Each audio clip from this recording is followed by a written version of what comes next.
아멘. 할렐루야. 우리 옆에 계신 분과 인사하겠습니다. 잘 오셨습니다. 한 번 더 인사하겠습니다. 사랑하고 축복합니다.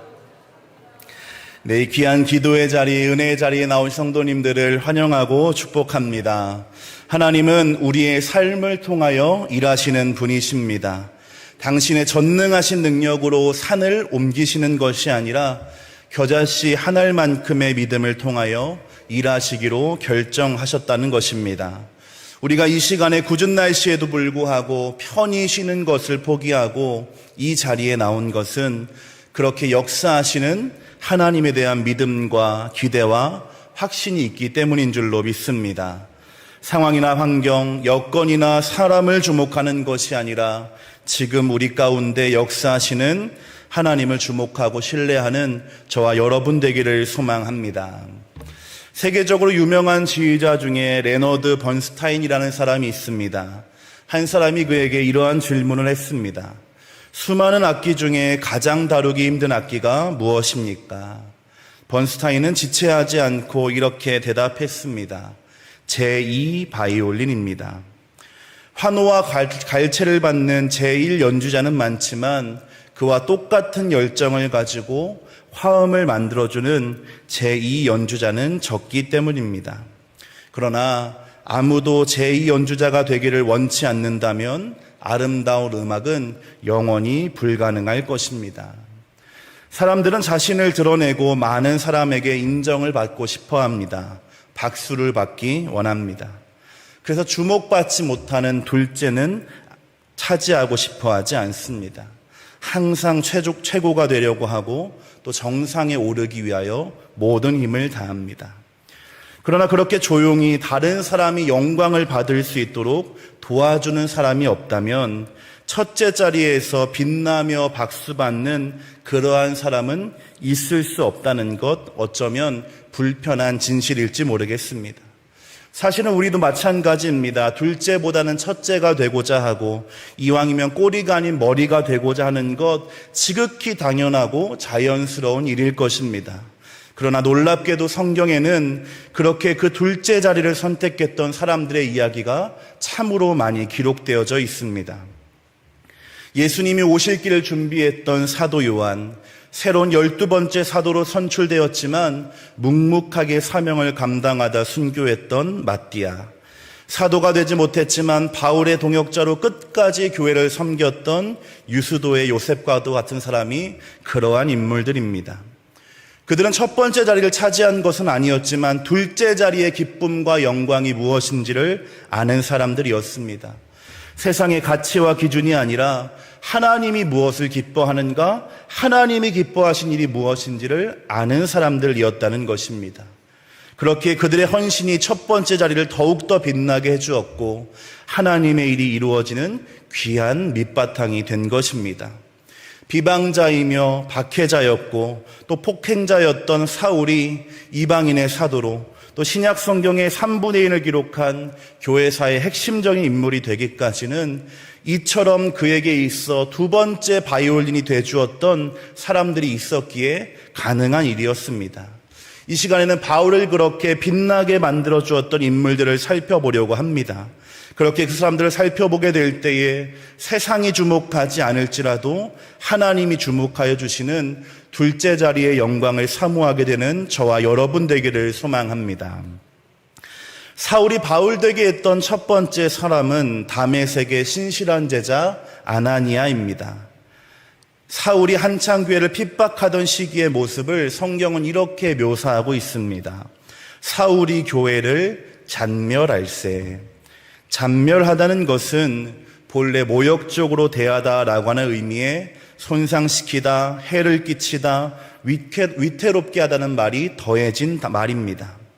사울이 열심히 교회를 핍박했는데 그 정도가 교회를 파멸에 이르게까지 했다는 것입니다.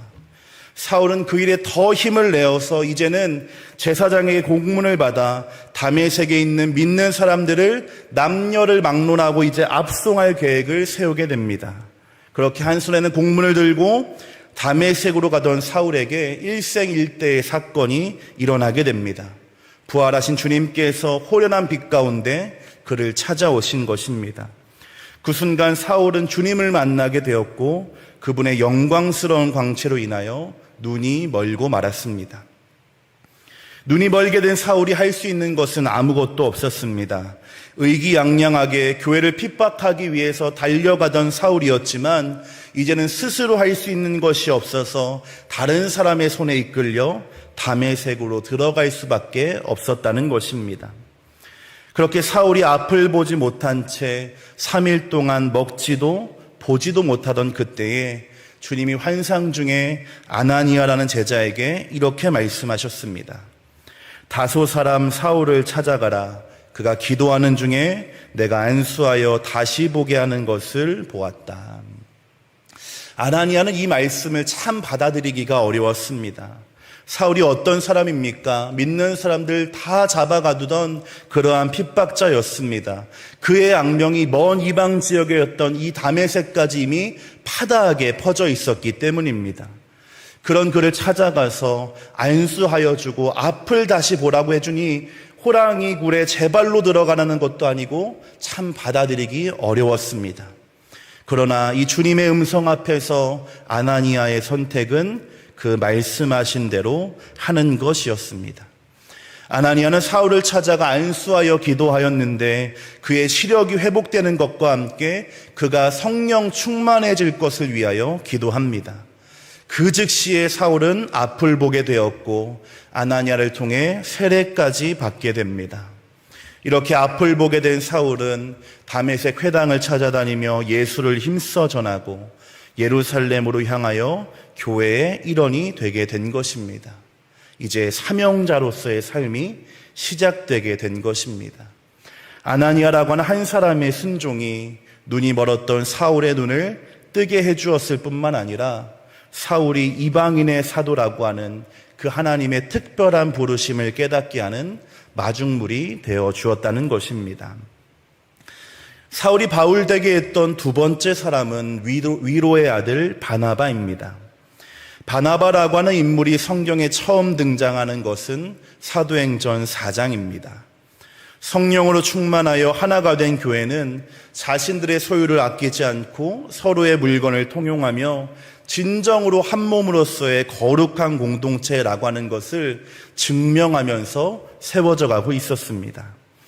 이때 자신이 가지고 있던 밭을 팔아서 헌납함으로 이 일에 앞장선 사람이 있었는데 구브로 사람 레위 출신의 요셉 바나바였습니다. 이 바나바가 어떻게 이렇게 초대교회의 중요한 인물이 되었는지 정확하게 알 수는 없지만 그에 대한 시기심 때문에 좋지 않은 선택을 했던 아나니아와 삽비라 부부가 있었던 것으로 보아서 이미 교회 내에 바나바의 영향력은 컸다라고 하는 것을 우리는 알 수가 있습니다. 바나바는 요셉이라고 하는 자신의 본명보다는 위로의 아들이라는 별명으로 더 불렸었는데 그 의미처럼 사람들에게 유익한 권면과 위로를 주는 좋은 성품의 소유자였습니다. 이런 바나바와 바울이 처음 만난 것은 사도행전 9장에 있는 다메섹 회심 사건 그 이후입니다. 부활의 주님을 만나고 회심하고 변화된 바울이 이제 예루살렘으로 와서 성도들과 교제하고자 했지만 핍박자로 유명했던 그를 받아들이고 수용해 줄 만한 사람은 없었습니다. 그의 급격한 변화에 오히려 그것에 다른 의도가 있는 것이 아닌가 의심했던 것입니다.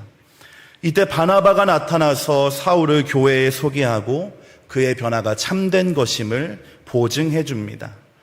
사울이 길에서 주님을 만났던 일과 또 그가 다메섹에서 예수의 이름을 전했던 일들, 회심 이후에 있었던 일들을 자세하게 설명하면서 사울이 교회의 일원이 될 수 있도록 다리를 놓아주었던 것입니다. 사울을 편견과 선입견이 아니라 관심과 배려의 눈으로 바라볼 수 있었고 또 그러한 그의 말에 진심으로 귀를 기울일 수 있었던 바나바의 좋은 인격과 성품이 빛을 발하는 순간이었습니다. 사울을 향한 바울의 헌신은 이때만이 아니었습니다. 오늘 말씀을 보게 되면 최초의 이방인 교회였던 안디옥 교회를 위해서 예루살렘 교회가 바나바를 파송하게 됩니다. 그런 바나바가 안디옥의 사람들을 만난 이후에 곧바로 한 일은 다소에 있는 사울을 찾아가는 것이었습니다. 다소는 안디옥에서 240km 떨어진 먼 도시였습니다. 가는 길 또한 산이 많아서 왕래하기 어려운 도시가 다소였습니다. 그럼에도 바나바는 초야에 묻혀 지내는 사울을 찾아가서 안디옥에서 함께 목회할 것을 제안한 것입니다. 바나바는 예루살렘 교회가 안디옥 교회를 살피고 또 돌보기 위해 파송할 정도로 신망이 높은 인물이었습니다. 그런 바나바가 다소에 있는 사울을 찾아갈 수 있었던 것은 먼저는 안디옥 교회는 나 혼자 목회할 수 없는 곳이라는 이 정직한 판단, 그리고 그러한 자신의 한계를 알고 인정하는 겸손함, 사울에 대한 존중과 확신이 있었기 때문에 가능한 일이었습니다. 나의 인기나 나의 기득권보다는 교회의 유익을 먼저 생각했던 것, 교회를 위해서는 이 사울이 가졌던 은사가 꼭 필요했기 때문에 초청한다는 아주 단순하지만 어려운 결정을 했다는 것입니다. 바나바의 이러한 선택은 안디옥 교회의 성장으로 이어지게 되었는데 비로소 성경에 처음으로 그리스도인이라고 불려지게 된 것 바로 이 순간입니다. 바나바가 없었다면 사울은 아마도 외롭게 예루살렘 교회를 서성이다가 역사의 무대에서 사라졌을지 모릅니다. 그가 다소까지 찾아가서 사울을 불러주지 않았다면 그의 빛나는 지성이 교회사에 자취를 남길 수 있었을까? 우린 장담할 수 없습니다. 그러나 모두가 꺼려했던 이 사울을 맞아주었던 바나바의 포용력과 그를 협력 목회자로 세워준 겸손함이 사울을 교회의 지도자이며 이방인의 사도가 될 수 있도록 인도했다라고 하는 것입니다. 마지막으로 살펴보게 될 사울을 바울되게 한 인물은 최초의 순교자인 스데반입니다. 사울이 스데반을 처음 보게 된 것은 그가 처음 예수를 전한다는 이유로 공회에 세워졌을 때였습니다. 스데반은 그 어떤 누구도 두려워할 공회 앞에서 천사와 같은 얼굴로 담담하게 또 담대하게 예수를 선포하였습니다. 하나님이 보내신 구원자 예수를 너희가 못 박았다라고 하는 스데반의 말에 군중들은 분노했고 결국에는 성 밖으로 몰아내어 돌로 쳐서 그를 죽이게 됩니다. 자신을 향하여 돌을 던져대는 사람들을 바라보며 스데반이 이렇게 기도합니다. 주여 이 죄를 그들에게 돌리지 마옵소서. 마치 십자가의 주님처럼 무지한 백성들을 용서해 주실 것을 구한 것입니다. 사울은 이러한 스데반의 모습 속에서 자신이 그토록 증오했던 예수의 모습을 보았습니다. 자신을 죽이라고 소리치는 군중들, 그토록 바라던 메시아가 눈앞에 있음에도 나와 생각이 다르다는 그 이유만으로 조롱하던 사람들을 용서해달라는 예수의 모습이 이 스데반과 겹쳐서 보였기 때문입니다. 그리고 스데반의 마지막 모습은 사울의 머릿속에 깊숙이 새겨졌습니다. 이 일이 있은 후에 사울이 교회를 핍박하는 정도가 더 심해진 것으로 보아 스데반의 모습이 그 순간에 사울의 마음을 변화시킨 것은 아니었습니다. 그러나 이날의 일이 다메섹의 회심의 요인이 되었을 것이라고 대부분의 주석들은 설명하고 있습니다.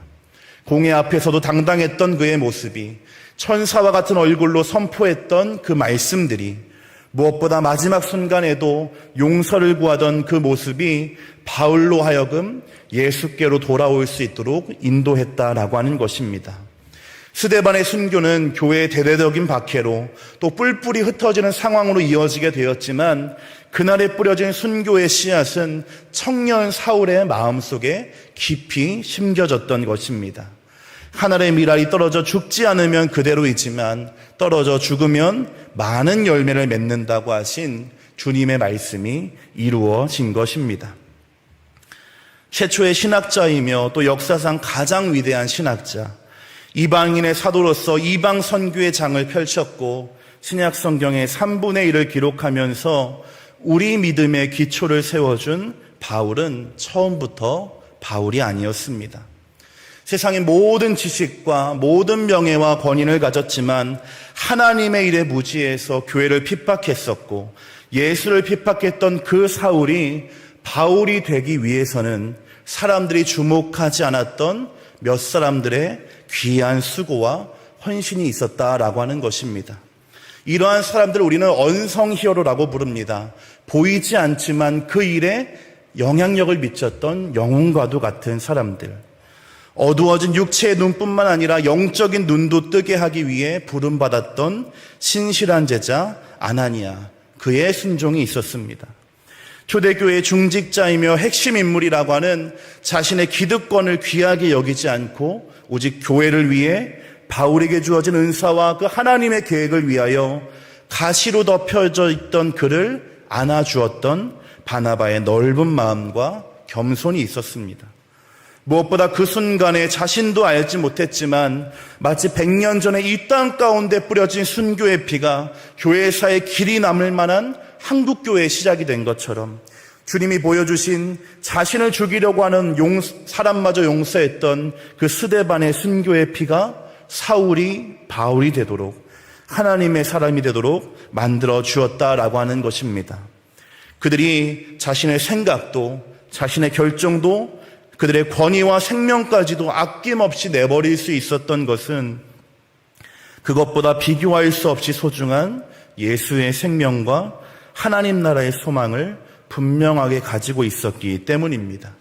우리가 흔히 말하는 이름도 없이 빛도 없이 사람들의 주목과는 멀리 떨어진 삶이라 할지라도 하나님이 주목하여 주시기에 주저없이 그 길을 걸어가고 선택했다라고 하는 것입니다.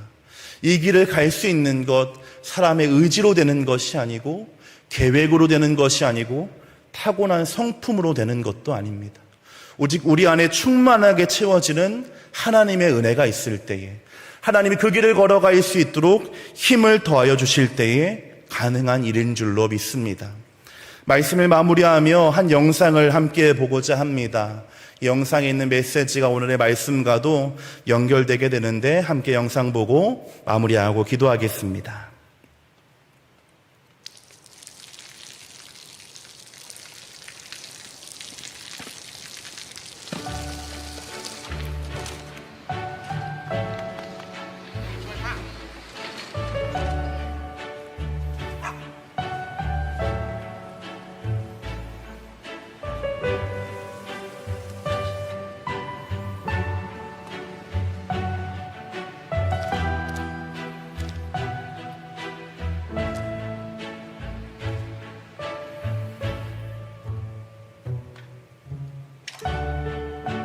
เขาจะได้อะไรถ้าเขาทำแบบนี้ทุกวัน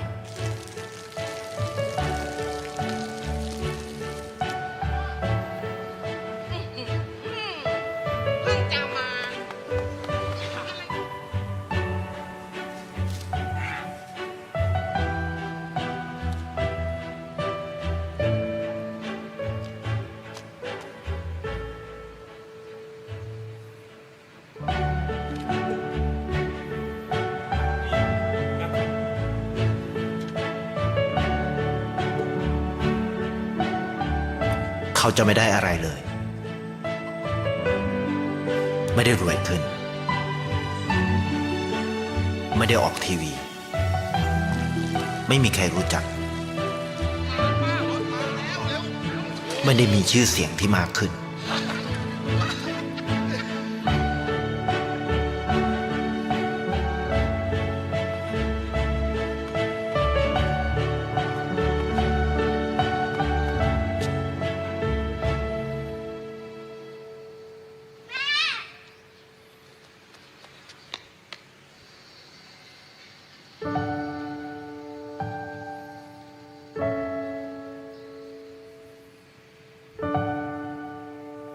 เพราะสิ่งที่เขาได้คือได้แค่ความรู้สึก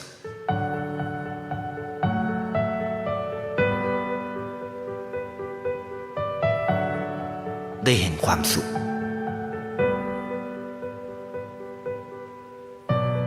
ได้เข้าใจ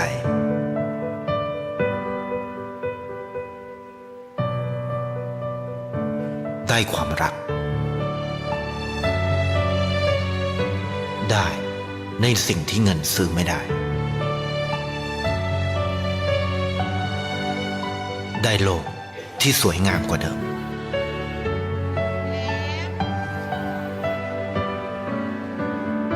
ในชีวิตคุณ อะไรคือสิ่งที่คุณต้องการมากที่สุด 오래된 태국의 한 영상입니다. 영상 속에 나오는 여러 가지 말처럼 그는 그간의 행동들로 유명해지거나 많은 것을 얻거나 더 나은 사람이 되는 것은 아닙니다. 그러나 아무도 주목하지 않고 아무도 그렇게 원하지 않은 굳은 일을 하는 그를 통하여서 작은 변화가 일어나기 시작하고 새로운 희망이 발견됨을 우리는 보게 됩니다. 마찬가지로 사람들은 기억하지 못하지만 바울만은 자신을 향했던 그들의 헌신을 기억했습니다. 그의 평생에 예수의 복음을 전하는 그 순간마다 또 자신의 사역을 돌아보는 순간마다 그들의 이름을 기억하며 감사했을 것입니다. 아나니아 덕분에, 바나바 덕분에, 스데반 덕분에 제가 여기 있습니다. 이 저녁 우리가 모인 이유는 무엇입니까? 오늘 우리가 드리는 작은 믿음과 기도가 하나님 나라의 귀한 마중물이 될 것을 믿기 때문인 줄로 믿습니다. 사람들은 주목하지 않고 아무 티가 나지 않는다고 해도 하나님이 일하실 것을 믿기에 나온 것인 줄로 믿습니다. 제가 드리는 것은 보잘것없는 믿음과 기도이지만 이 기도가 하나님께 상달되게 되면 결코 예상할 수 없는 놀라운 하나님의 역사가 일어날 것을 기대하기 때문인 줄로 믿습니다. 그리하여 훗날 여기에 모여있는 우리 학생들이 또 90명이 넘는 우리 교회 학교의 모든 학생들이 우리 교회와 여기 모인 성도님들을 기억하면서 성도님 덕분에, 권사님 덕분에, 집사님, 장로님 덕분에 오늘 제가 여기 있습니다 라고 말할 수 있게 되기를 소망합니다. 그렇게 우리가 하나님 나라의 둘째 자리의 영광을 사모하는 모두가 되어지기를 소망합니다. 함께 찬양하며 기도하겠습니다.